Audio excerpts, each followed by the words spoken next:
a tomar nuestros lugares, hermanos.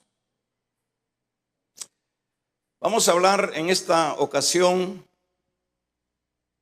en el tema la herejía del pecado generacional.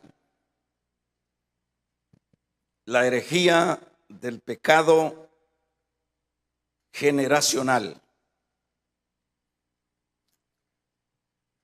Este término o esta frase de pecados generacionales también se le llama los pecados generacionales de iniquidad. También se le llama pecados generacionales de la familia. Esta enseñanza que de estos pecados o de estas maldiciones generacionales es una enseñanza que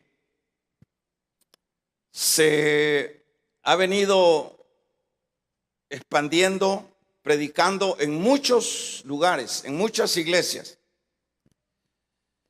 Usted me preguntará, dígame cuáles son las iglesias donde predican este tipo de doctrina. Bueno, no vamos a mencionar nombres, pero siempre es importante que el creyente, de acuerdo a su esmero por documentarse, por estudiar la palabra, siempre eso es lo que le va a permitir al creyente tener siempre los sentidos espirituales en condiciones buenas. Siempre de ahí dependerá. Porque cuando ya nosotros tenemos afinado el oído espiritual, bueno, con facilidad vamos a oír, a detectar cuáles son aquellas denominaciones o aquellas iglesias que están o que enseñan, más bien, no es que enseñaron, sino que siguen enseñando este tipo de doctrinas, las cuales, por eso le ponía a manera de tema la herejía del pecado generacional. Dice de otra manera, es una herejía. Es herejía, lo que significa es enseñanzas que están fuera de la palabra, enseñanzas que no la respalda la escritura. Herejía es algo que no tiene nada que ver con la doctrina de la Biblia o con la doctrina de Dios. Entonces estas doctrinas, como decíamos, son enseñadas en muchos lugares. Son muy conocidas las iglesias que enseñan esto, donde hablan que las iniquidades o los pecados ancestrales son pecados que las generaciones vienen asumiendo o vienen siendo impactados por ello. Decíamos que esto lo explican de que si nuestros bisabuelos o mucho antes o mucho atrás de esos términos, ellos venían cometiendo aberraciones, pecados, actitudes que están sancionadas como pecados en la Biblia o en Dios. Estas actitudes pecaminosas, dicen los que enseñan esto que se viene extendiendo, se viene se viene alando, se viene arrastrando a las nuevas generaciones. Algunos decíamos que se atreven a decir que esto se viene alando a través del esperma, que queda alguna partícula allí en el óvulo y de esa manera viene extendiéndose ese pecado generacional. A la verdad que esto realmente es una enseñanza bastante compleja por el hecho de que lo que siempre recomiendan estas iglesias o estos que enseñan tales doctrinas es que traten la manera de cómo librarse, de cómo trabajar lo que sería una liberación de esos pecados generacionales. Y decíamos que esto no difiere con los que ya somos creyentes. Asumen o sugieren que es necesario que el creyente dé un paso más luego de que haya confesado sus pecados, porque las iniquidades generacionales son asuntos que no se eliminan dentro de esa confesión de pecado delante del Señor. Y esto pues es una cosa compleja, porque de ahí es donde vienen, como ya algunos conocemos, las liberaciones, las declaraciones de pastores que liberan a las personas, a los creyentes, de esto adicional que se le suma al pecado. Bueno, la base escritural que ellos toman para hablar de esta enseñanza es este pasaje que leíamos nosotros acá. Y eso es lo que vamos a ver y vamos a leer una vez más. Por ejemplo, acá dice: Dios habló y dio a conocer todos estos mandamientos y dijo: yo soy el Señor tu Dios. Yo te saqué de Egipto, del país donde eras esclavo. No tengas otros dioses además de mí. No te hagas ningún ídolo, ni nada que guarde semejanza con lo que hay arriba en el cielo, ni con lo que hay abajo en la tierra, ni con lo que hay en las aguas debajo de la tierra. No te inclinarás delante de ellas, ni las adorarás. Yo, el Señor tu Dios, soy un Dios celoso. Cuando los padres son malvados y me odian, yo castigo a sus hijos hasta la tercera y la cuarta generación. Como decíamos, este es el pasaje célebre que siempre toman estas líneas para enseñar lo que es los pecados de las maldiciones generacionales. Aquí están diciendo que acá se lee que Dios maldice hasta la cuarta generación a los que cometen el pecado. Pero como ya decíamos la vez pasada, en primer lugar, el contexto de esto que está hablando el Señor, fíjese bien cómo se tuercen las escrituras, o cómo tuercen las escrituras más bien aquellos que van inventándose cosas que no dice la palabra.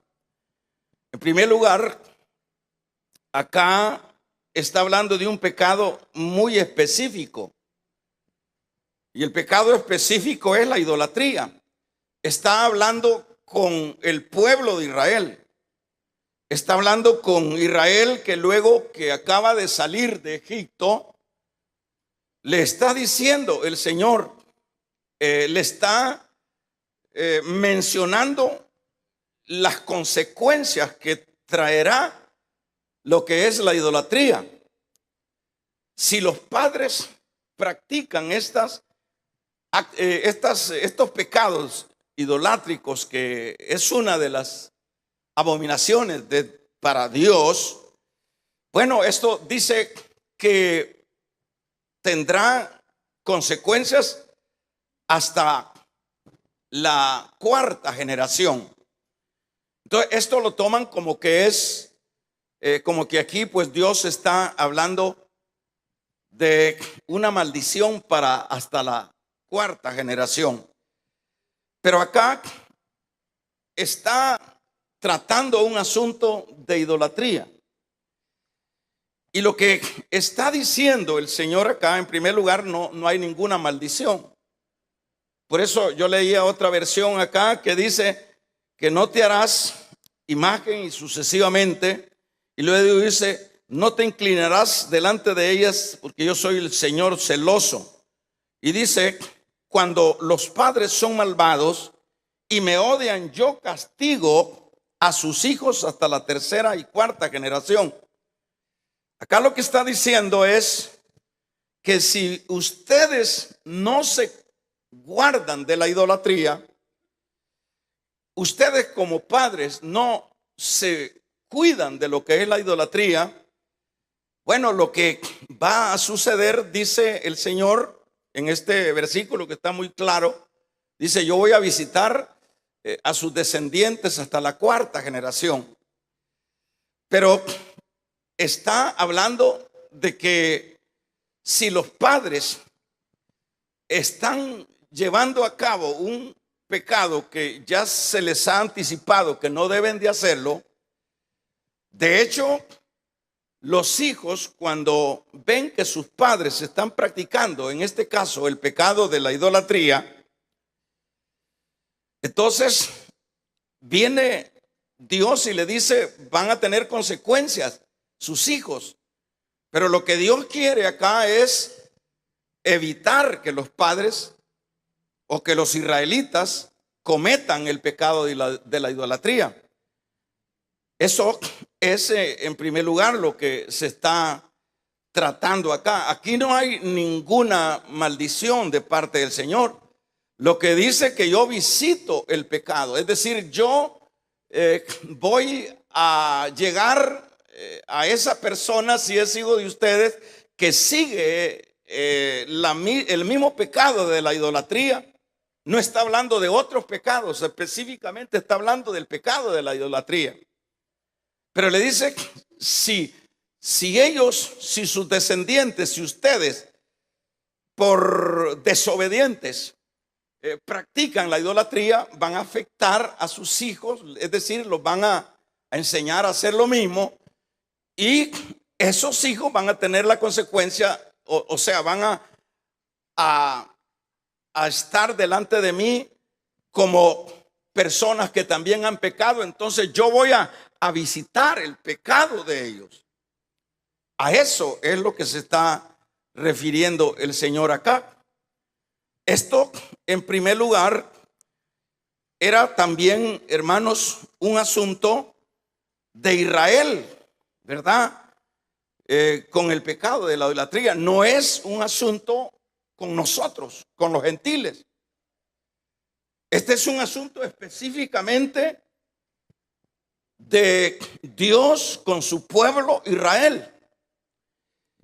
Y lo que vamos a ver esta noche, aparte de lo que ya hemos enseñado con respecto a este tema, vamos a ver que, por ejemplo, el código mosaico encierra el pacto de Moisés. Estamos hablando de israelitas a quienes Dios les ha dado un código que encierra el pacto de Moisés para los israelitas. Esto debe de quedar muy claro. En este caso, este pacto de Dios con Israel, bueno, por ejemplo, es un asunto muy específico para ese pueblo.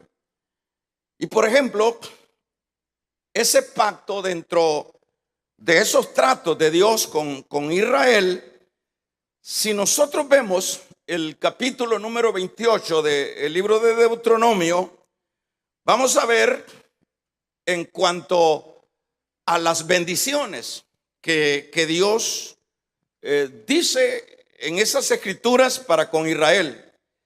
Por ejemplo, les habla de que si ellos se apegan a la ley, se apegan al mandamiento, ellos van a ser, lo voy a resumir, ellos van a ser bendecidos en su entrada, van a ser bendecidos en su salida, van a ser bendecidos en la ciudad, va a ser bendecida la cría de su vaca, va a ser bendecida la artesana de amasar, van a ser, o sea, habla de un sinnúmero de bendiciones, ¿verdad? Dentro de ese pacto mosaico, habla de un sinnúmero de bendiciones, pero también en el versículo número 15 habla de las maldiciones que vendrán cuando los israelitas,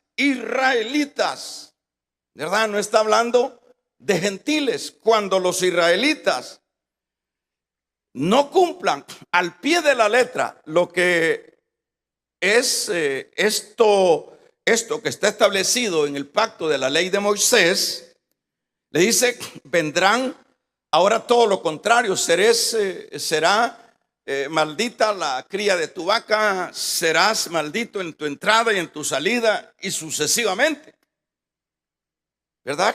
En este caso es un trato. Este capítulo 20 también está en Deuteronomio 5, las mismas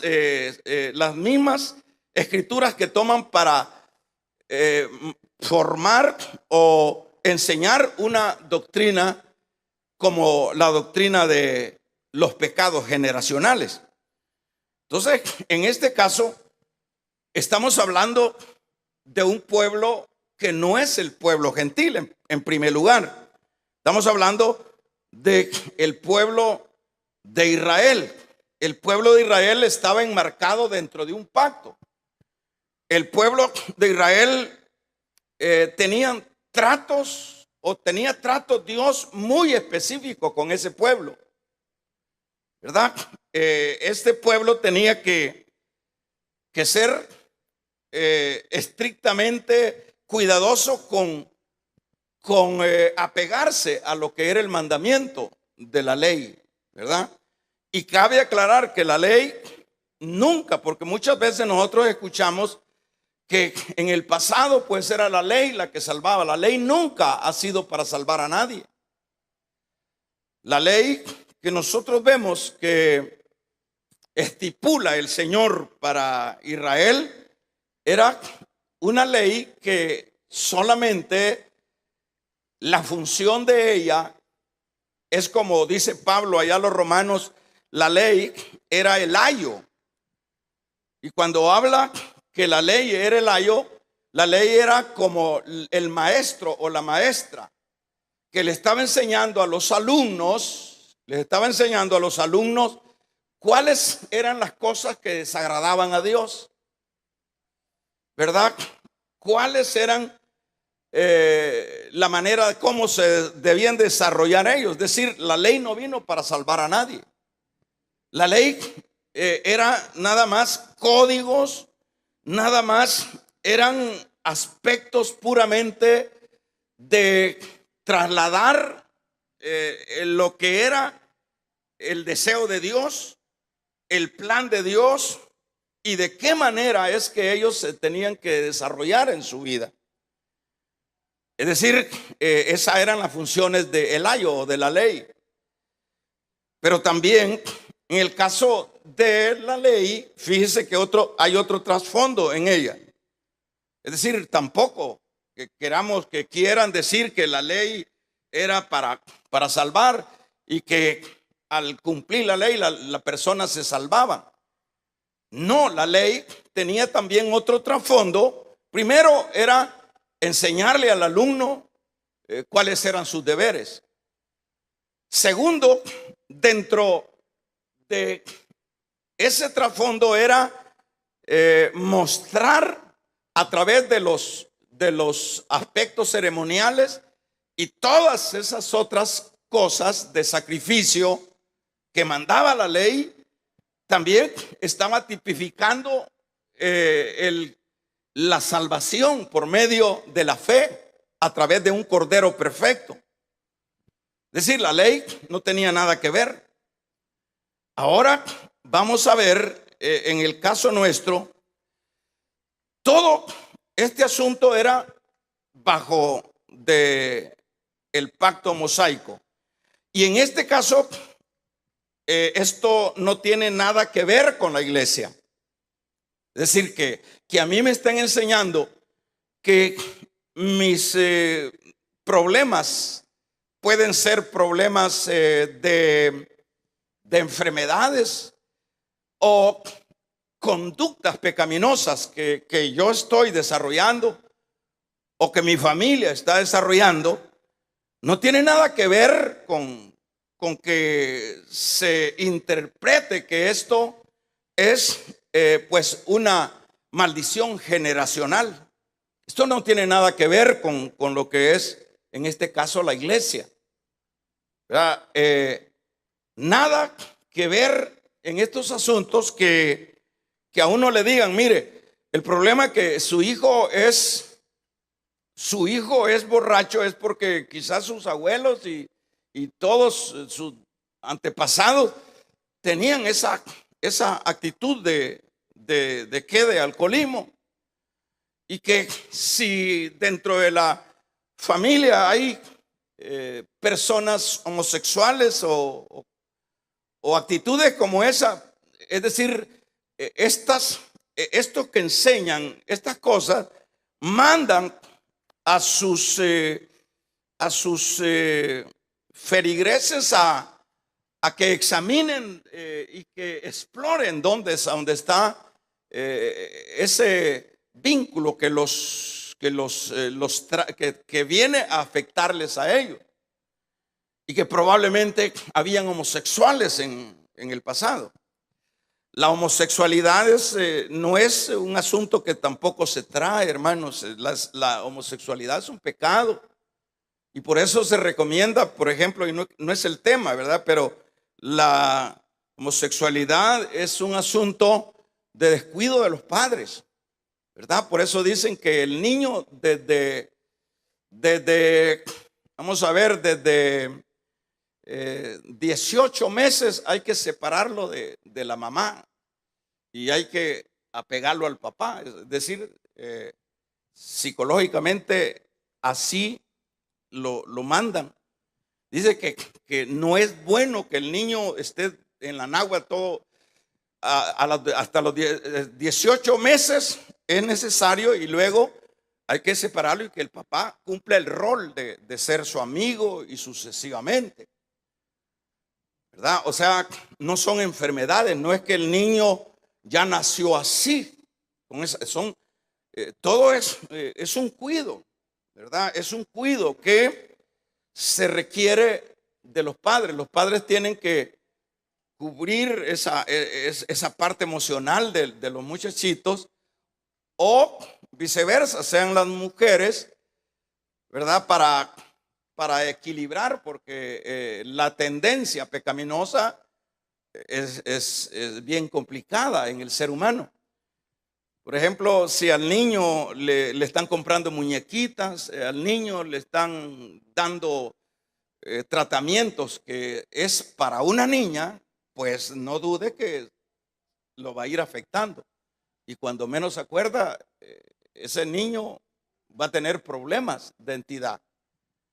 Entonces, esto pues no es un asunto que no tiene nada que ver con que es que el abuelo o la abuela era lesbiana, o que el abuelo o los bisabuelos tenían eso, y que por eso es que las personas o los que estamos en la iglesia tenemos esos problemas generacionales.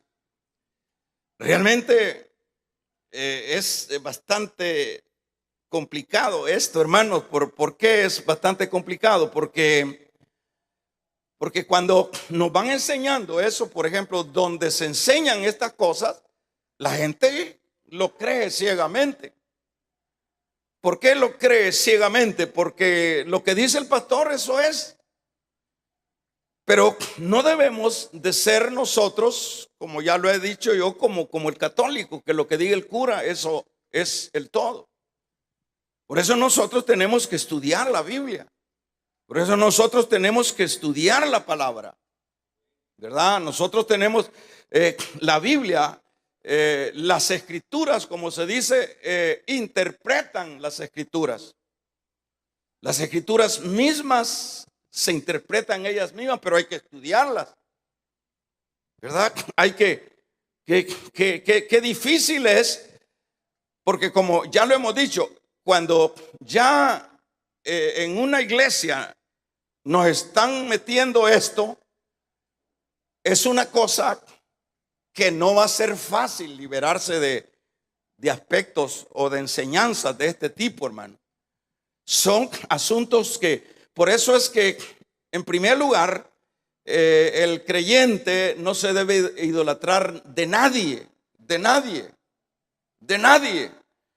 Porque la idolatría es pecado, no se debe de idolatrar de nadie, de nadie. Porque el problema de que nosotros absorbamos o retengamos una mala enseñanza es porque idolatramos al que está predicando. Y dice, como él es el que ha dicho eso, y eso es el todo. Pero nosotros tenemos, como dice Pedro, tenemos, hermanos, la palabra. La palabra que es la que nos revela la realidad de lo que es la doctrina del Señor. Por ejemplo, vamos a ver como lo que estamos queriendo desvirtuar, aunque nosotros pues no tenemos este problema, pero por si al caso, ¿verdad? Porque acuérdese que podemos ser persuadidos. ¿En qué sentido podemos ser persuadidos? Cuando nosotros no tenemos músculos espirituales, diríamos de otra manera, cuando nosotros no tenemos Biblia, cuando no tenemos nosotros una base doctrinal, pues podemos ser llevados a doctrinas que no tienen nada que ver con la palabra del Señor. Entonces, esto vamos a verlo en el capítulo número 3 de Gálatas, para que de esta manera veamos cómo, hermanos, es necesario. En el capítulo número 3 vamos a leer desde el versículo número 6. Así Abraham creyó a Dios y le fue contado por justicia. Sabed, por tanto, verso 6, 3, 6 de Gálatas, saber, por tanto, que los que son de fe, estos son los hijos de Abraham. Y la escritura, previendo que Dios había de justificar por la fe a los gentiles, dio de antemano las buenas nuevas a Abraham, diciendo, en ti serán benditas todas las naciones, ¿verdad? Es decir, Dios tenía un plan ya este es como el mismo Señor dijo allá en la cena que tuvo, la última cena, este es el nuevo pacto. Él habló del nuevo pacto. El pacto mosaico era el pacto para los judíos. Pero el Señor habló del nuevo pacto en Jeremías, que iba a haber un nuevo pacto, y el Señor mismo lo certifica cuando está celebrando la cena o la Pascua, ya un día antes de ser llevado a la cruz. Él dijo: este es el nuevo pacto en mi sangre, ¿verdad? Entonces, en este caso, está hablando que era las Escrituras previendo que Dios había de justificar por fe, no por obras, sino por fe a los gentiles. Es otra gente, es otro pueblo. Por fe a los gentiles dio de antemano las buenas nuevas a Abraham, diciendo: en ti serán benditas todas las naciones. Y luego dice: de modo que los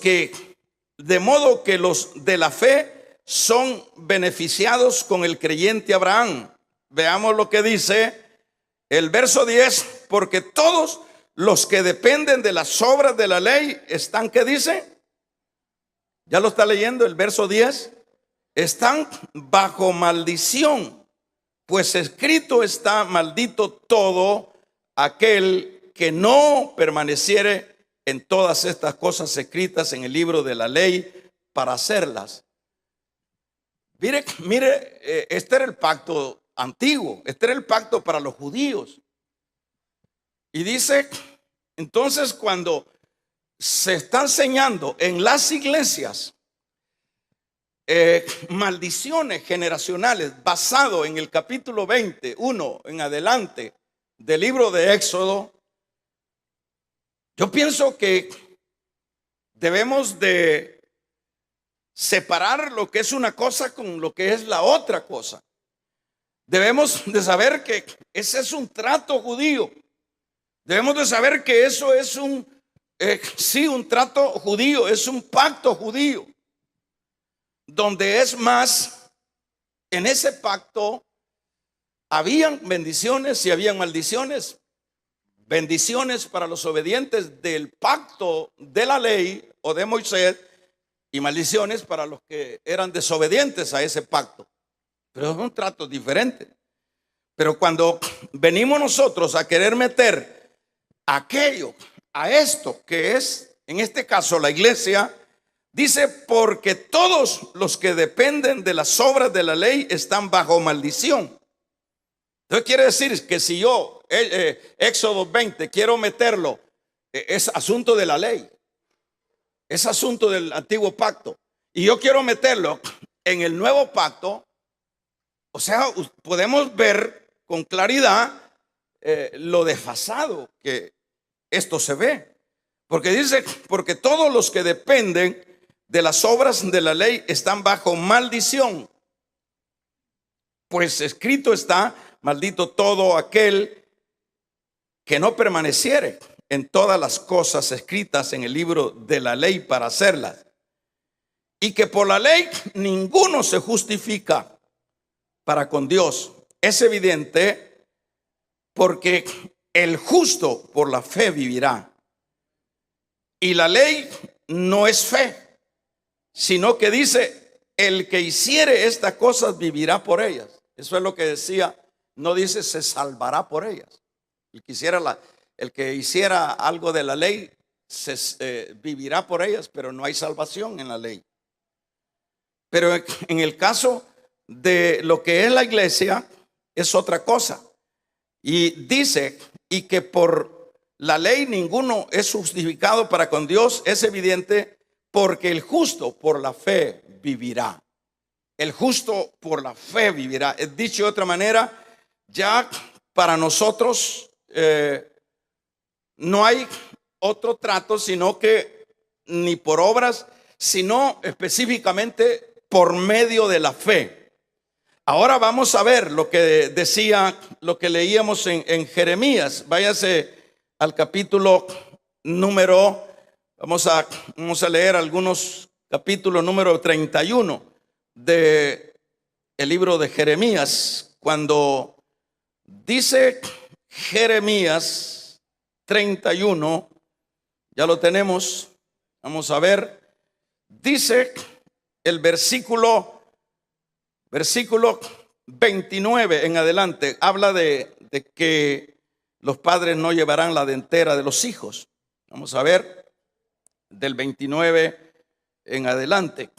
Nos dice, en aquellos días no dirán más los padres comieron las uvas agrias y los dientes de los hijos tienen la dentera, sino que cada cual, ¿qué dice? Morirá por su propia maldad. Los dientes de todo hombre que comiere las uvas agrias tendrá la dentera.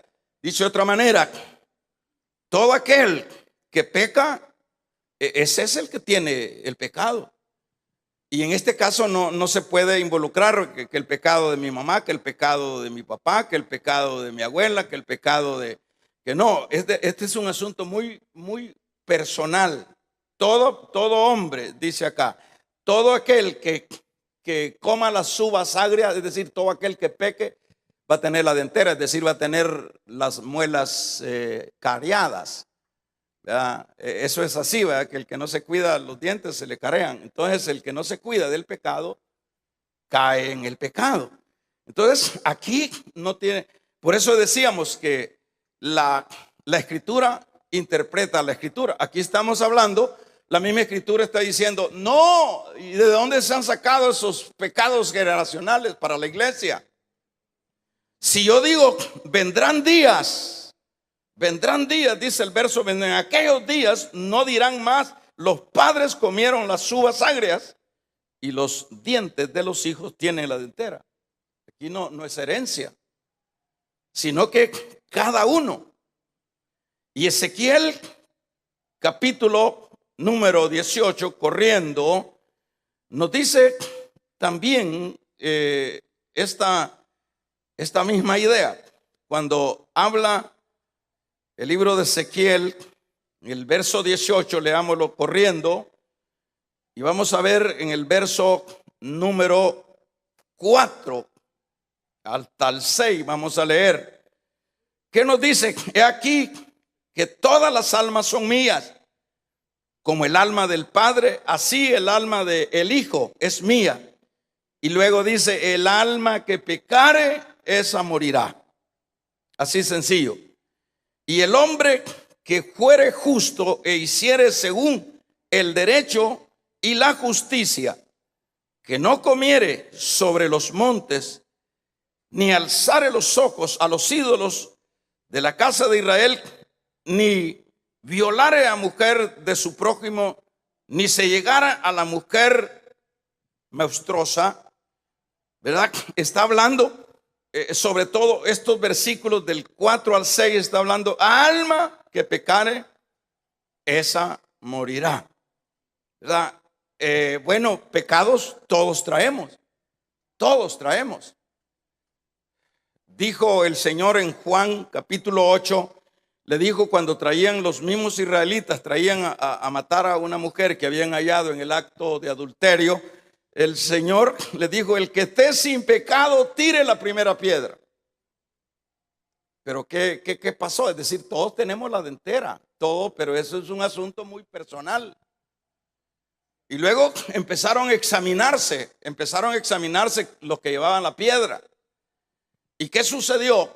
Luego que se examinaron, porque es importante, ¿verdad? Uno, aparte de que el Espíritu Santo lo redarguye, también Dios nos dejó un relojito que se llama conciencia. La conciencia nos defiende o nos acusa. La conciencia, cuando estamos mintiendo, la conciencia nos está diciendo, es un reloj, es una voz de Dios. Mentiroso, mentiroso, mentiroso. Y cuando estamos haciendo lo correcto, nos está defendiendo, está diciendo la verdad, Entonces la conciencia a estos que llevaban la gran piedra para matar a la mujer, la conciencia les decía, Por eso cuando el Señor le dijo, el que esté sin pecado, es decir, pecado todos traemos. Ahora, como decíamos la vez pasada, que entonces el problema nuestro es Adán, porque Adán y a todos nos infectó. El pecado de Adán es un pecado que de hecho afectó a la humanidad, es decir, la marcó. Pero el pecado de cada persona es un pecado muy individual. Es un pecado muy que alguien lo trabaja, que alguien lo desarrolla. Y entonces en ese caso, alma que pecare, esa morirá. Así que todos tenemos pecados, y con lo que vamos a ir finalizando. Entonces, hermanos, tales enseñanzas como estas que estamos hablando, de que pues sí, vienen estos pecados que se vienen arrastrando, y por tanto, ¿qué hacemos? Hay que liberarnos de ellos. Y ahí vienen los encuentros que son muy famosos, y ahí vienen las declaraciones y todo eso. Pero estas enseñanzas heréticas, falsas, porque son falsas, hermanos, lo que lleva a la persona es a que esta persona se sienta sin culpa. Es decir, no, pues si yo no me puedo componer, yo no puedo dejar esto, porque es que mis abuelos, es que mi raza es la culpable de esto. De ahí se agarran. No, si yo soy mujerero, dice el hombre, es porque mi abuelo, si ese abuelo donde quiera veía hasta las escobas les ponía faldas, mi abuelo. Y por eso es que yo soy así, ¿verdad? Y por eso, entonces, estas enseñanzas que son perversas, hermanos, son antibíblicas, permiten que la persona, ¿verdad?, se sienta sin culpa, porque él no es culpable, porque son sus ancestros la culpa de que ellos sean así, ¿verdad? Hermanos, finalizo diciendo lo siguiente. El pecador solo tiene que hacer lo siguiente. Es decir, porque como todos tenemos pecados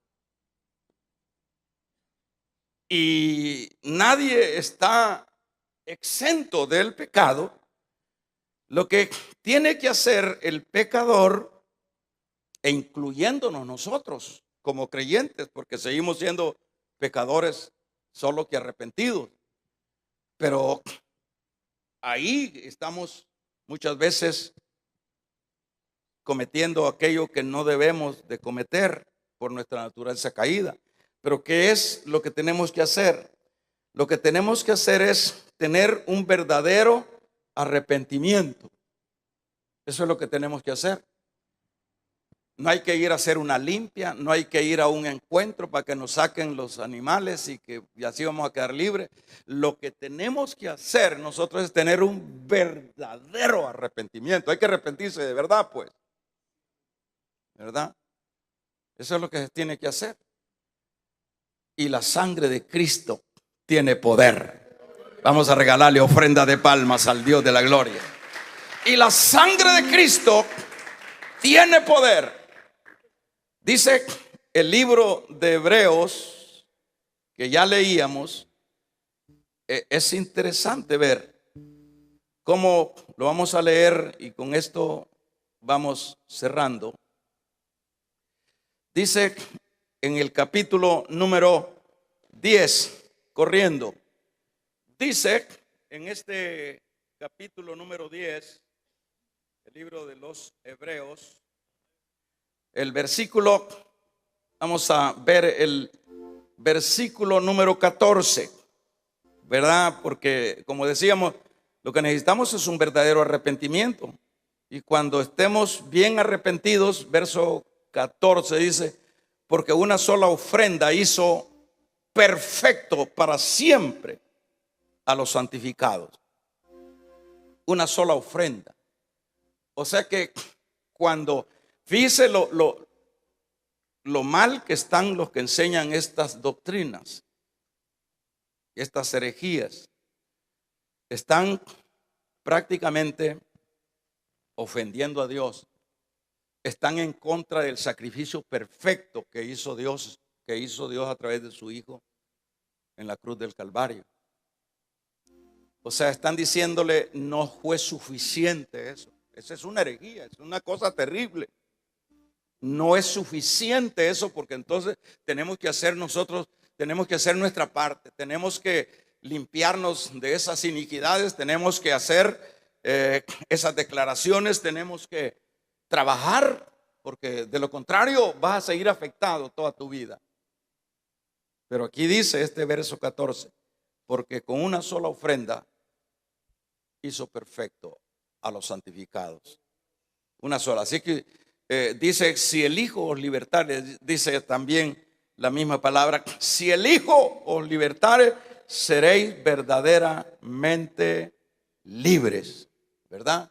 Habla la Biblia, libre. Entonces nosotros, ¿qué es lo que tenemos que hacer? Desarrollarnos en vidas normales, sin esas creencias que por supuesto ya las que los tienen, como ya lo hemos dicho, ya están afectados. Porque las personas que les han enseñado estas doctrinas falsas, solo una obra de Dios puede hacerlo, hermanos, cambiar. ¿Por qué? Porque ellos dicen, no, si es que mi pastor me enseñó esto, no es que él sabe, él es doctor, él es teólogo y vos no sabés nada. Nadie lo saca de ahí. Ahí solo un milagro de Dios. Por eso es importante saber cuál es el alimento que nosotros estamos comiendo en algún lugar en el campo espiritual. Por eso es importante, ¿verdad? Siempre hay